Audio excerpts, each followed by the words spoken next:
Hi, I'm Mark Taylor. I'm running for prosecuting attorney for Jefferson County. Some people are surprised when they first learn that my legal experience is in civil law, not criminal, and have openly wondered whether a civil law attorney can be the prosecuting attorney. To be honest, I wondered the same thing when I was first approached about running for the position. Prosecuting the county's criminal cases is the aspect of the job that we are all most aware of, probably because it gets the most media attention. As it turns out, however, the job is actually much, much bigger than that.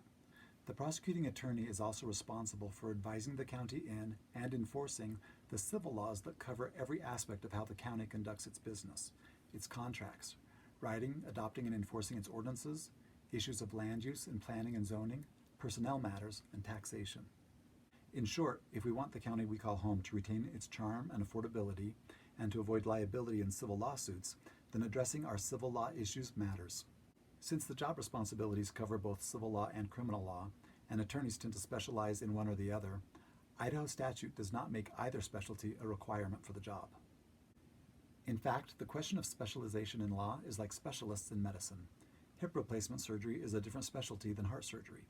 Nevertheless, both surgeons have a common foundation in the medical profession that permits each to understand and offer perspective on the issues that the other faces in their specialty. It would be silly for the hip replacement surgeon to claim that the heart surgeon was unqualified to lead a hospital's surgical unit simply because he had never replaced a hip before. So it is with the prosecuting attorney's office. Being specialized in civil law does not prevent me from overseeing and managing an effective criminal division, any more than the incumbent's criminal law background prevents him from managing and overseeing his part-time civil deputy. What I would be more concerned about is the attorney who claims he can do both and do them equally well. Jefferson County is among the fastest growing counties in America. Our growth means the county needs legal help in civil matters more than ever before. Currently, though, there is a mismatch between the county's legal needs and the legal expertise that the prosecuting attorney's office can provide. With 3 full-time attorneys from a criminal law background, the county has access to more than enough criminal law expertise. However, only 1 part-time deputy specializes in civil law issues. This is not enough time and attention to address the county's civil law needs. The emphasis on criminal law at the expense of the county's civil law needs must be corrected. Jefferson County needs and deserves at least 1 full-time attorney with civil law expertise, and the fact that our current civil law deputy is also a part-time deputy in Bonneville County means he cannot give Jefferson County his undivided time and attention. I'm offering my civil law expertise to the county full-time.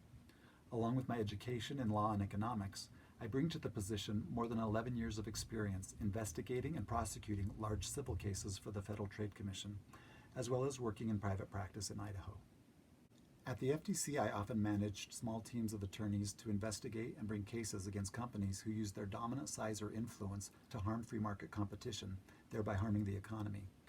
My work was key to keeping the free market free. This work entailed making difficult judgment calls, prioritizing resources, and delegating assignments to other attorneys. I also participated in the FTC's process of screening new attorney applicants. These experiences equipped me to manage the prosecuting attorney's caseload, deputies, and staff. In 2015, I was selected to train my fellow FTC attorneys on a key aspect of successful investigations, gathering electronic evidence. I was one of a handful of FTC attorneys who'd been chosen to undergo several years of training to become an internal specialist in that skill.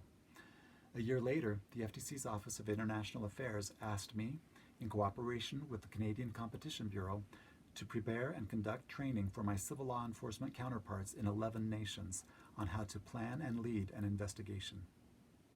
My experience conducting successful law enforcement investigations, training other attorneys how to do likewise, and my evidence-gathering expertise will be assets in the partnership with local law enforcement to bring stronger cases and hold lawbreakers accountable.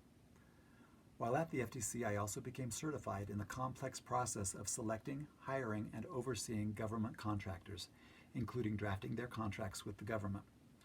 This experience has equipped me to prepare effective and enforceable contracts with the county's service providers.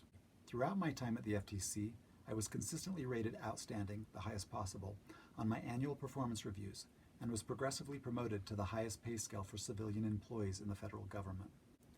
In private practice in Idaho, I have advised large agricultural clients on how to structure their businesses to be more efficient, profitable, and compliant with the law. I have drafted revisions to agriculture-related state legislation that became law and currently represent multiple clients in various stages of civil litigation. This experience will benefit the county as I draft, revise, and enforce county ordinances and resolutions in ways that will promote economic growth and use tax dollars more efficiently.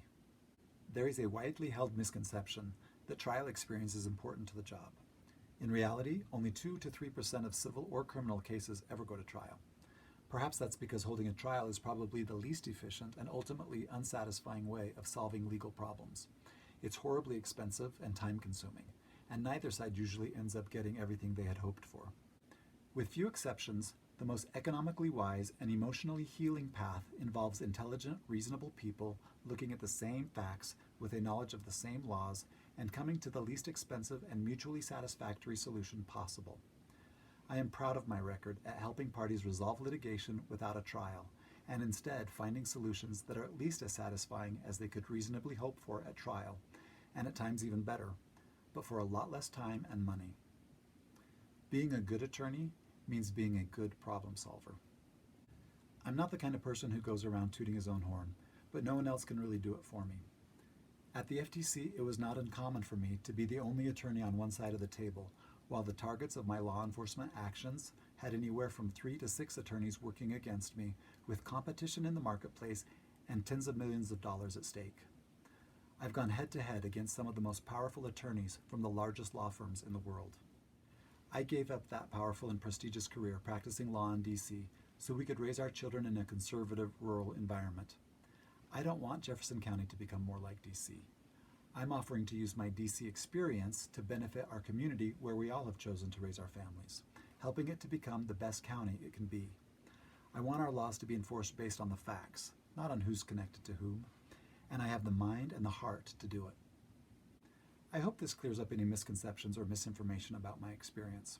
If you have a different concern about my experience that I didn't address, please feel free to call me personally. I hope that you will see past all the petty rhetoric and recognize this election as an opportunity to make Jefferson County an even better place for all our families. Thank you for watching. I'll see you on the next video.